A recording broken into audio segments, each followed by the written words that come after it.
Hello, Lance Getch here, Southeast Iowa agronomist for DeKalb Asgrow. Today I'm going to talk to you briefly about both moisture and GDU accumulation in the state of Iowa over the last several weeks.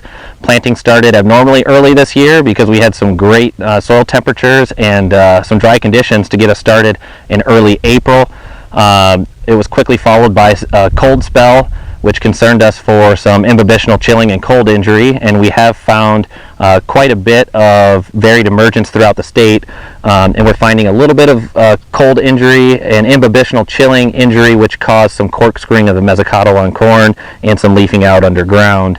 But we're continuing to monitor that variability and help farmers determine if there's a replant necessary on these farms. But in most cases, stands have been quite good, so we're not recommending a lot of replant scenarios.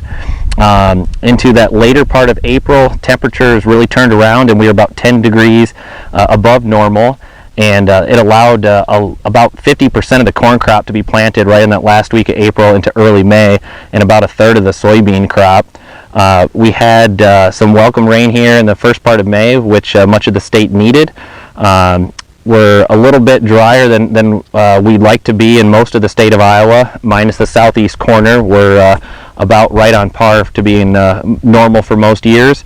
For GDU accumulation as well, most of the state is just a couple days behind in GDU accumulation, while the southeast part of the state looks to be about a week behind in GDU accumulation. Now that we're moving into the second week of May, a lot of guys have finished or are about ready to finish both corn and soybean planting, and we're continuing to look at fields throughout the state of Iowa and monitoring that varied emergence that we're seeing throughout the state.